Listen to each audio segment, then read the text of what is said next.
Bienvenidos a su programa Club de Liderazgo. Hoy voy a tener una conversación con un alumno muy especial. Se llama Liemiel Lavá, de la provincia de la Altagracia.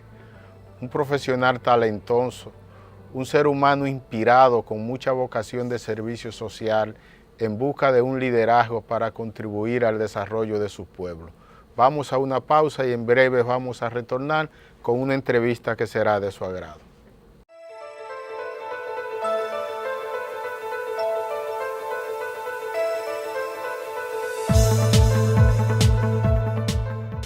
A ver, ¿qué tienen en común una cuenta no dividida? Un balance insuficiente. Andar sin efectivo. Un imprevisto. Un olvido. Y esas diligencias bancarias. Sencillo, todo lo puedes resolver con tus canales Banreservas. Distintas vías de solución, siempre disponible, siempre activas y siempre seguras para que resuelvas el serrucho, el pago pendiente, el andar sin efectivo y todo lo demás sin complicaciones. Así que tranquilo y resuélvelo con tus canales Banreservas. Tu banco fuera del banco.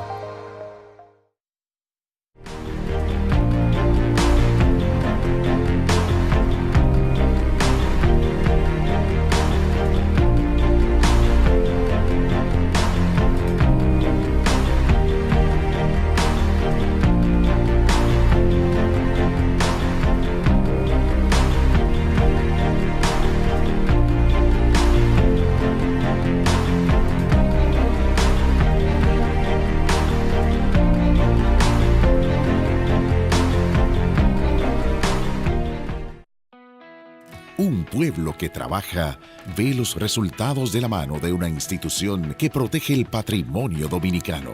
El Fondo Patrimonial de las Empresas Reformadas FONPER, fortaleciendo las iniciativas del presidente Danilo Medina, invierte más de 1.000 millones de pesos en obras vitales.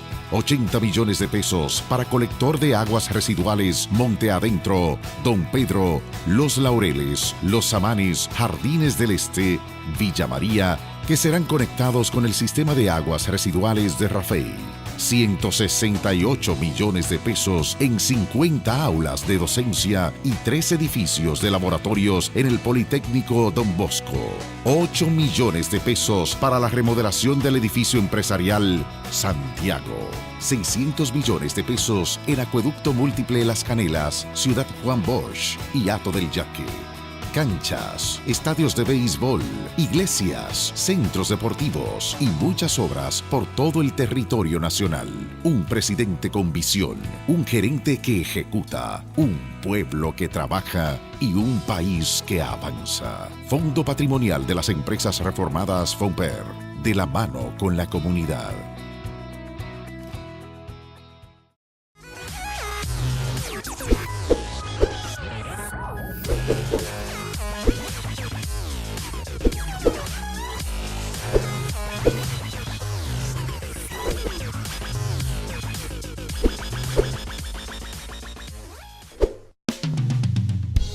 Desde el año 2012, el gobierno dominicano ha facilitado al sector privado el desarrollo de inversiones en el sector eléctrico nacional. En estos 6 años han entrado al sistema 810 megavatios de inversión privada, de los cuales el 53% es energía renovable. A esto se agrega el aporte adicional de hidroeléctricas y microhidroeléctricas y los 752 megavatios brutos que aportará Punta Catalina de inversión estatal para un total de 1.575 megavatios. Grandes avances que garantizan al país menos dependencia del petróleo y la reducción de los costos de generación. CDEE, iluminando en el presente para el futuro del país.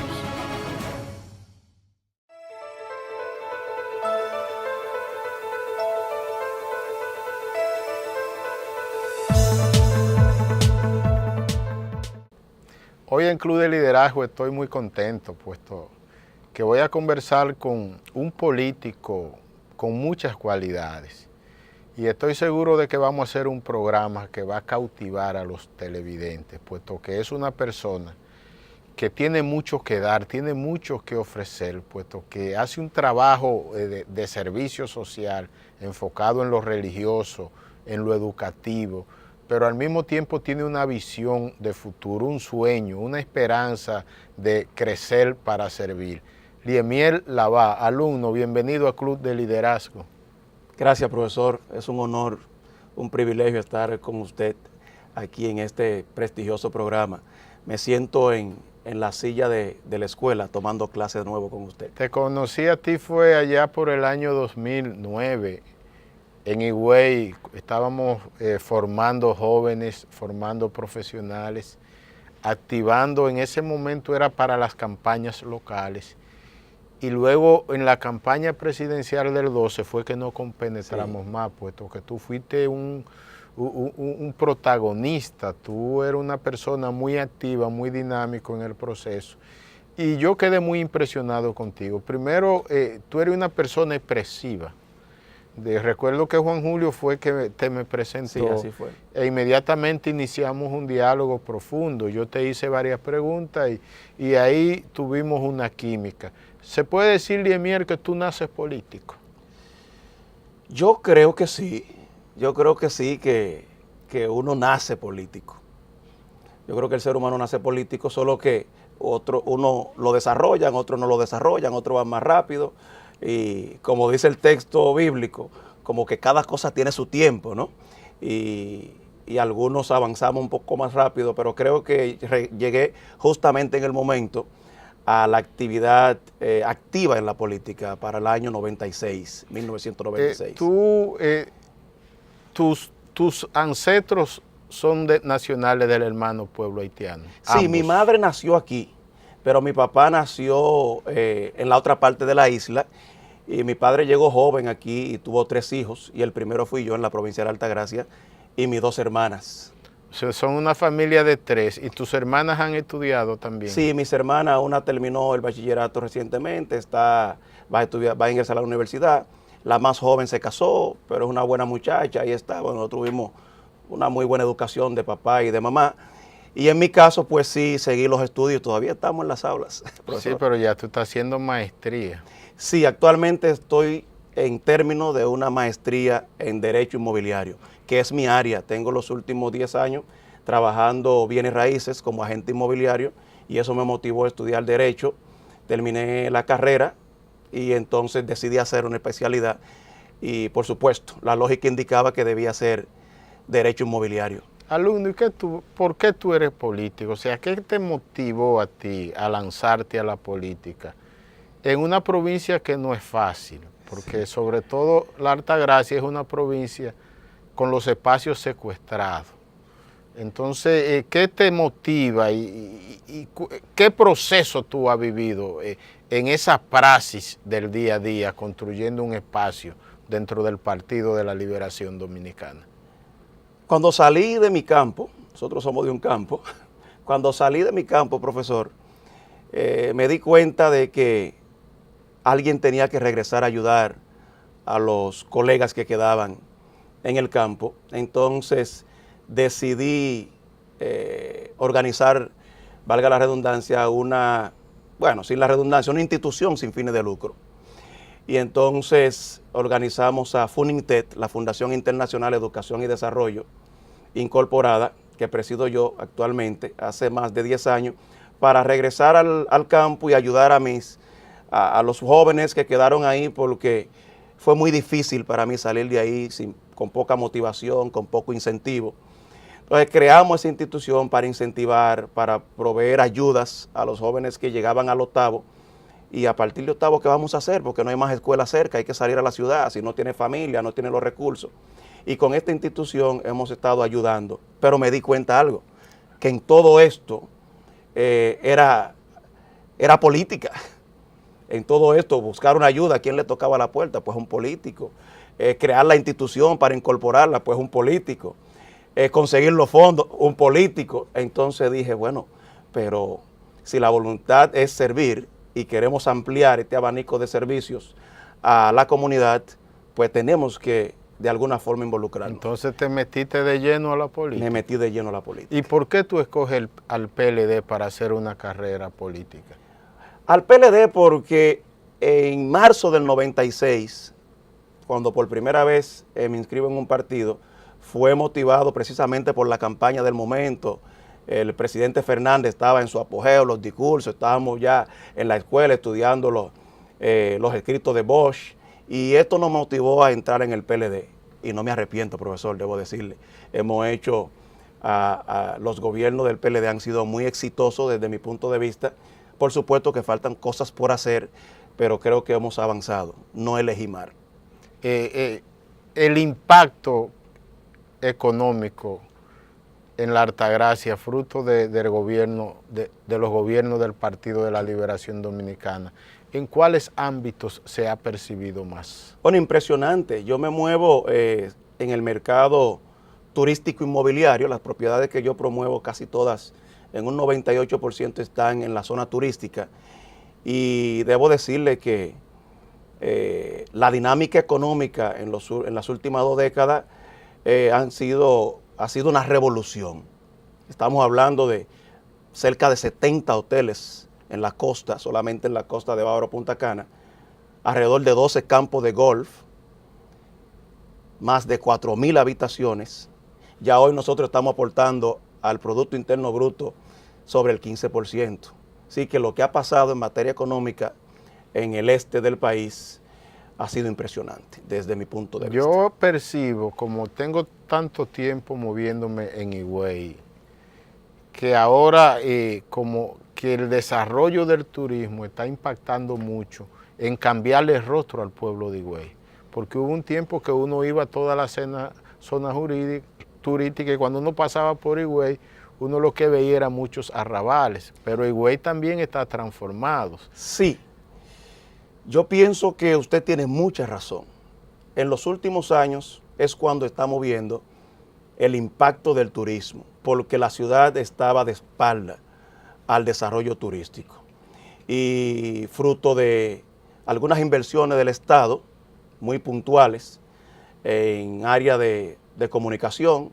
Anteriormente, para que un turista llegara de Bávaro a Higüey, tenía que atravesar todo Verón, tenía que atravesar toda la otra banda, y eso significaba más de 1 hora de camino.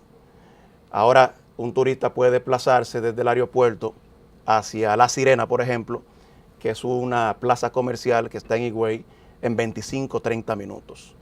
Y eso me parece que ha hecho un gran aporte para que se sienta más la influencia del turismo en Higüey, perdón. Y también algunos desarrolladores inmobiliarios han decidido invertir en Higüey. Y eso ha dinamizado el mercado. Por ejemplo, cerca de la UAS Higüey, pues hay un desarrollador que comenzó en Bávaro y se desarrolló en Bávaro, pero ya está construyendo en Higüey. Y ese residencial que está ahí al lado de UAS Higüey es fruto de esa influencia de la construcción en el turismo. Pero quienes compran también tienen un mejor poder adquisitivo y ya no tienen que irse a Bávaro buscando seguridad o buscando un residencial con los servicios básicos, sino que ese tipo de constructores de hoy, refiriéndome a este específicamente, pues ya tienen residenciales cerrados y con los servicios básicos. La Altagracia es una de las pocas provincias que va obteniendo un ritmo acelerado en el crecimiento de la población. El impacto del turismo, el desarrollo económico atrae gente de todos los puntos del país. Eso en cierta medida debe ser complejo. Un pueblo que se está articulando con ciudadanos de todas las regiones, con patrones culturales distintos. En tu caso, que tú haces mucha labor social, sincronizada con labor religiosa y labor política, ¿cómo tú has percibido ese perfil del altagraciano? No estábamos preparados para esto. Lo más grande de esto es que ni la gente se preparó, ni el Estado, pero tampoco el gobierno municipal se preparó en ese sentido. De manera que hay un impacto transformador en la vida del higüeyano. Anteriormente tú venías para Santo Domingo y te subías en una guagua de transporte y desde la entrada comenzaba a saludar hasta el fondo, ¿no?, de la guagua, porque conocían todos. Ya es diferente porque la afluencia de personas de todo el país y del mundo que viven en la zona este del país y específicamente en Higüey ha cambiado el ritmo de la vida del higüeyano. Pero bueno, también ha sido una carga para el gobierno municipal porque seguimos con los mismos servicios y tenemos mucha más gente. No nos preparamos, no hubo un planeamiento territorial para el crecimiento que tenemos hoy. Es interesante la presencia tuya en el escenario político en la Altagracia y yo te estimulo a que tú sigas avanzando, puesto que esa provincia, a pesar de que es una de las que ha obtenido mayor desarrollo económico en la última década, pero es al mismo tiempo la provincia donde hay un déficit de liderazgo más marcado. El nivel de empoderamiento social y político en Dajabón, por ejemplo, según los estudios del PNUD, es mayor que en la Altagracia. Ese liderazgo anacrónico que ustedes tienen, con unos patrones culturales que hacen que la gente más valiosa de ese pueblo se disguste y se ponga al margen de la política y de los partidos. ¿Tú crees que ese esquema está llegando a su final? Sí, y los indicios de que ese esquema está llegando a su final fueron las pasadas elecciones. Los números no fueron muy positivos para ese liderazgo que usted le llama muy bien anacrónico. Yo pienso que iniciamos en las pasadas elecciones y la provincia de la Altagracia tiene una gran oportunidad en el torneo actual, en la competencia que tendremos ahora en el 20, para definitivamente hacer un cambio positivo, un cambio para avanzar y para tener representantes que no solo piensen en las próximas elecciones, sino que piensen en las próximas generaciones. Ese desgaste alumno lo vimos inclusive en la campaña del 10, en las elecciones del 10, cuando de hecho Amable no ganó la senaduría. Quien ganó fue Cholitín. Lo que sucede es que a último momento, ya en la recta final de la campaña, don Carlos Morales Troncoso, que en paz descanse, llegó donde Leonel y trató de convencer y de seducir a Leonel para que permitiera que Amable Aristi ganara. Entonces yo que estaba asesorando a Cholitín, mi alumno, y estaba muy de lleno en la provincia, yo me di cuenta 15 días antes para las elecciones que había un maco entre Macuto envuelto. Y aún así el resultado fue, la diferencia fue de alrededor de unos 1000 votos, mal contado. Entonces, cuando se hace eso ante un pueblo que quiere un cambio y se reprime, se detiene el proceso renovador, se le hace un daño letal a la democracia. Pero también está el caso de, ya en ese mismo proceso, mi alumno Juan Julio, que es muy inteligente, no quiso exponerse porque él sabía lo que venía. Pero de ahí para acá, en todos los estudios que venimos haciendo, el liderazgo de la provincia de la Altagracia es Juan Julio Campos, no es Amable Aristi Castro. Bueno, todo indica de que es el momento de nuestro líder político a nivel provincial, el diputado Juan Julio Campos Ventura. Yo creo que nadie debe atreverse a quitarle ese deseo al pueblo de tener un nuevo senador en la provincia de la Altagracia. Y usted dijo que habló de letal y de daño a la democracia. Yo creo que se le hizo un daño al pueblo, a la provincia. La provincia es la que está deseando un cambio y que está pidiendo hombres que lo representen con cualidades del siglo XXI. Hombres que piensen realmente en la población, que piensen en el desarrollo de la provincia y en el desarrollo de su gente. Inclusive cuando yo te conocí a ti allá puesto en el escenario, activando, había toda una generación de jóvenes, alumnos nuestros, que estaban al frente de las campañas electorales, con muchos sueños, esperanzas. Y ya para las elecciones, la campaña del 16, la mayoría de ellos se fueron para otro lado o desaparecieron. Eso es una pérdida grave.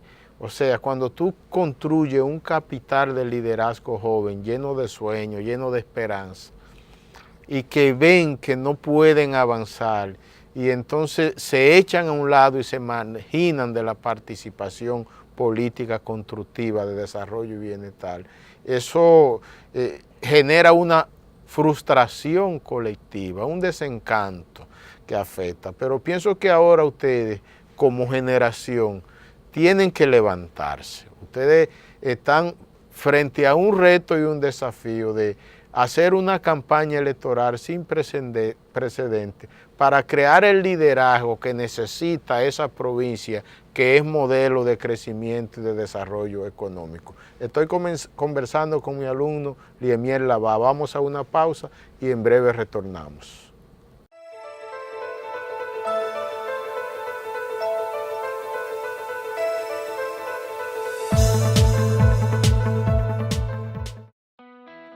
Un pueblo que trabaja ve los resultados de la mano de una institución que protege el patrimonio dominicano. El Fondo Patrimonial de las Empresas Reformadas FONPER, fortaleciendo las iniciativas del presidente Danilo Medina, invierte más de 1.000 millones de pesos en obras vitales. 80 millones de pesos para colector de aguas residuales Monte Adentro, Don Pedro, Los Laureles, Los Samanes, Jardines del Este, Villa María, que serán conectados con el sistema de aguas residuales de Rafey. 168 millones de pesos en 50 aulas de docencia y 3 edificios de laboratorios en el Politécnico Don Bosco. 8 millones de pesos para la remodelación del edificio empresarial Santiago. 600 millones de pesos en Acueducto Múltiple Las Canelas, Ciudad Juan Bosch y Hato del Yaque. Canchas, estadios de béisbol, iglesias, centros deportivos y muchas obras por todo el territorio nacional. Un presidente con visión, un gerente que ejecuta, un pueblo que trabaja y un país que avanza. Fondo Patrimonial de las Empresas Reformadas FONPER, de la mano con la comunidad.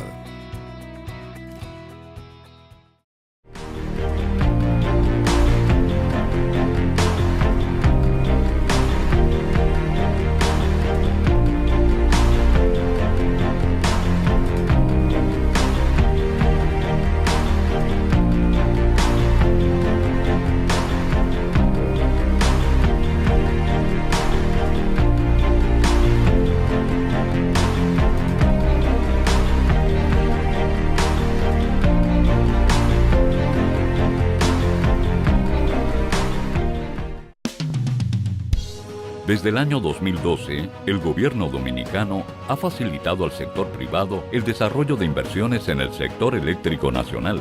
En estos 6 años han entrado al sistema 810 megavatios de inversión privada, de los cuales el 53% es energía renovable. A esto se agrega el aporte adicional de hidroeléctricas y microhidroeléctricas y los 752 megavatios brutos que aportará Punta Catalina de inversión estatal para un total de 1.575 megavatios.